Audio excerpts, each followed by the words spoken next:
Salvete discipuli, hodie spectatis lecturam decimam capitis decem. Fourth conjugation and 3rd-io verbs. Hodie discemus primum vocabula capitis decem, dende grammaticam, fourth conjugation verbs and 3rd-io verbs. This is it for verb conjugations, I swear. Primum discemus verba vocabulorum de capitis decem. In hoc capito sunt octo verba: audio, capio, dico, facio, fugio, invenio, venio, vivo. Primum verbum: audio, audire, audivi, auditum. Filia musicam, sed neque matrem neque patrem audit. Quid significat audio? Ecce filia, ecce mater, ecce pater. Filia musicam, neque matrem neque patrem audit. Proximum verbum: capio, capere, capi, captum. Si magnum equum ligneum faciemus, urbem Troiam capere poterimus. Ulixes Graecis dicebat. Quid significat capio?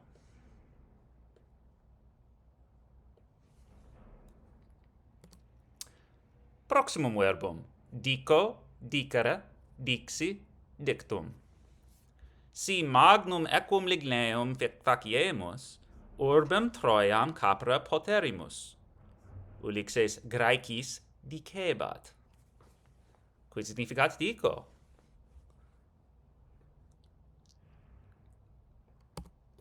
Proximum verbum: facio, facere, feci, factum. Si magnum equum ligneum faciemus, urbem Troiam capere poterimus. Ulixes Graecis dicebat. Quid significat facio?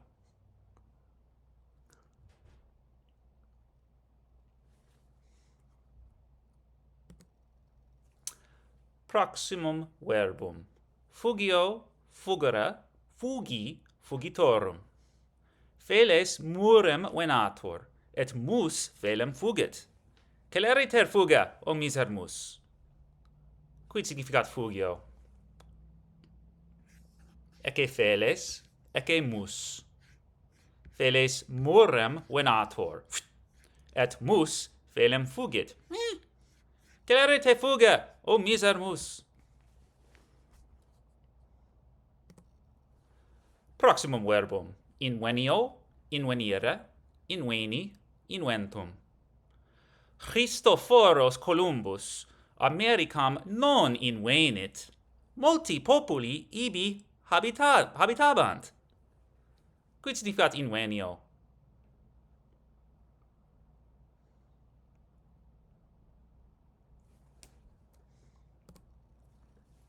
Proximum verbum: venio, venire, veni, ventum. Si ad urbem novum eboracum venietis, statuam Dei libertatis in portu videbitis. Quid significat venio? Ecce urbs novum eboracum, ecce statua Dei libertatis, ecce portus urbis novi eboraci. Quid significat venio? Si ad urbem novum eboracum venietis, statuam Dei libertatis in portu videbitis.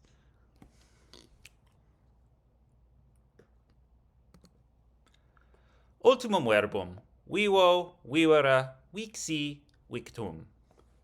Montes vivunt sono musicae, Maria canet.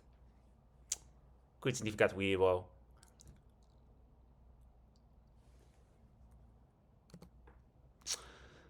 Nunc discemus nomina vocabulorum capitis decem.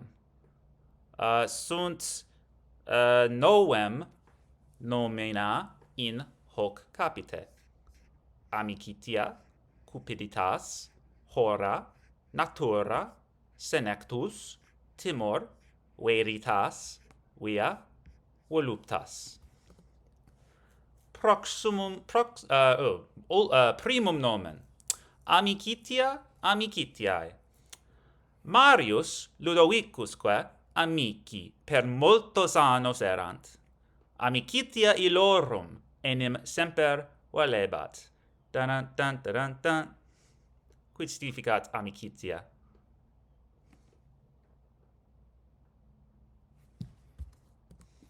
Proximum nomen, cupiditas, cupiditatis.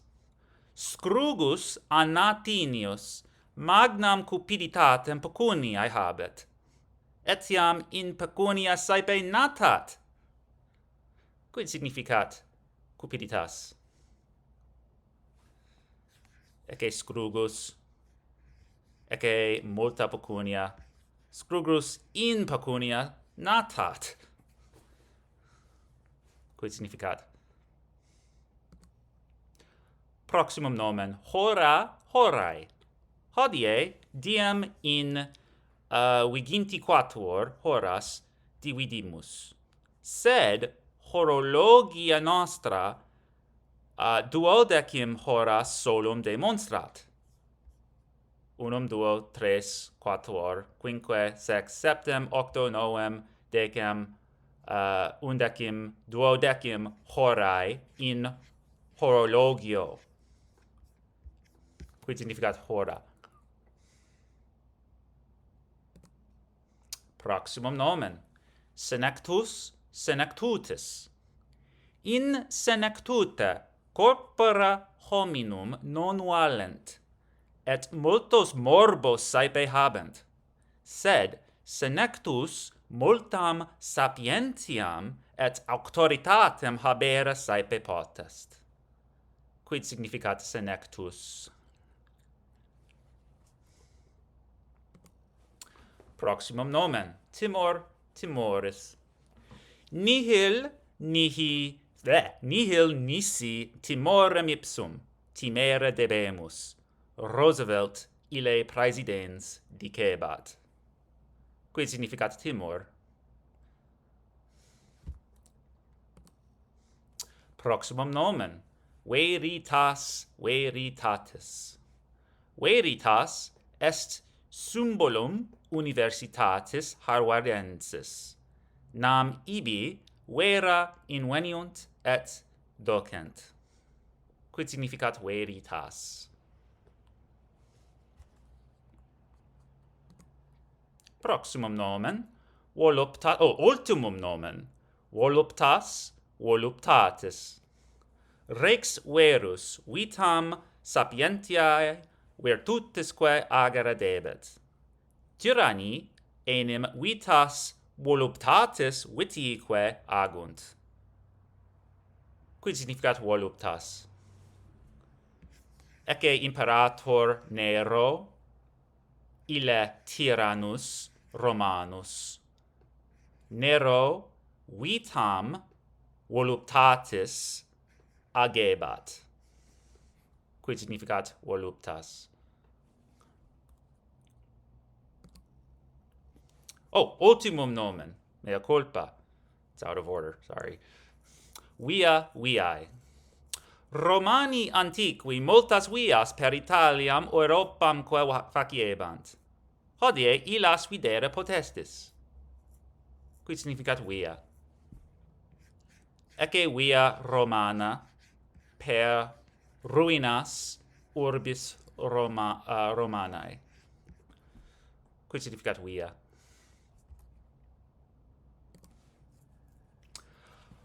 Nunc discemus adjectivum vocabulorum capitis decem. Est in hoc capite solum unum adjectivum, beatus, beata, beatum.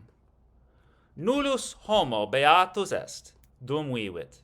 Si unus erat beatus, illud post mortem illius solum discemus. Quid significat beatus?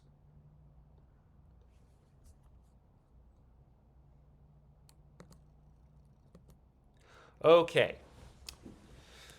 So, for the grammar of this chapter, we are learning the final fourth and variant of the third verb conjugation. So there are four verb conjugations total, and the third conjugation has a variant, which is, as you'll see, is somewhere between the third and fourth conjugation. So let's review all the verb conjugations. Remember that the second principal part is, for the most part, how you can tell a conjugation apart, though as we'll see, that first principal part also is needed at times. So the first conjugation, you have that long ARE, that's pretty easy to spot. Second conjugation, the long ERE in the second principal part. Third conjugation, we learned, is the short ERE in the second principal part, though also note that it's just an O ending the first principal part as opposed to the EO in the second conjugation. In this chapter, we're learning these guys. So first off, 3rd-io. This is a variant of the third because the second principal part also ends in a short ERE. So fugio, fugere, fugi, fugitorum, to flee, to escape, right? So it's third conjugation because of that short ERE in the second conjugation, but note that in the first principal part, it ends in an IO rather than just an O. Okay, that's why it's called 3rd-io. All right? The fourth conjugation, venio, venire, veni, ventum, to come, ends in a long IRE in the second principal part. Hence, it's its own conjugation, though you will also see that it has an IO in the first principal part. Okay, so again, all conjugations are named for what is in the endings in the second principal part, though there are variants within the third. Okay, so that's what we'll deal with today. All right, so let's start with 3rd-io verbs. And basically, they conjugate very much like the third conjugation, but they have an I in the first singular and the third plural. Okay, so here's what we mean by this. Okay, on the left, we see a regular third conjugation verb, disco, I learn. Okay, so we have O, I, you, okay, before the personal endings. And it's the same thing in the 3rd-io with fugio here. It's just that you have also an I in front of the O in the first singular, and you have an I before the U in the third singular. So fugio, I flee, fugus, you flee, fugit, he, she, it flees, fugimus, we flee, fugitis, y'all flee, fugiunt, they flee. Okay, so that's the only difference in the present. Okay. How about, that should say fourth conjugation, my bad. So let's look at fourth conjugation verbs. How are they different from 3rd-io and how are they different from third? Well, let's first off compare it to a regular third conjugation verb. Here it is again. Here's a fourth conjugation, venio, to I come. Just like the 3rd-io, it has the I before the O and the U in the first singular and the third plural. However, in the second singular, the first plural and the second plural, that I is lengthened, okay, rather than short as we see in the third or 3rd-io. So that's a minor difference here, but otherwise it conjugates very much like the third or 3rd-io in the present, okay.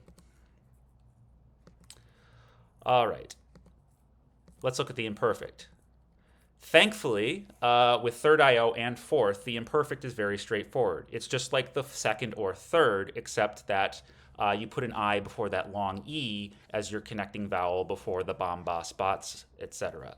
Okay, so fugie bam, I was learning, fugie bas, you were learning, fugie bat, he, she, it was learning, fugie bamus, we were learning, or not learning, fleeing, fugie batis, y'all were fleeing, fugie bant, they were fleeing. Okay, this is learning over here. Okay, and the fourth conjugation will do the same. Okay, so venie bam, I was coming, venie bas, you were coming, venie bat, he, she, it was coming, etc. Okay, so again, in the imperfect, the 3rd-io and the fourth conjugate the same as the second and third conjugation with that long E. It's just you throw an I in front of it. That's it. Okay, what about the future? Well, as you know, the future is annoying in the third conjugation. Instead of using the bo, bis, bit, bimus, bitis, bunt, you just change the connecting vowel to an A plus M in the first conjugation and then an E after that. In the 3rd-io, you do the same. It's just you throw an I in front of it.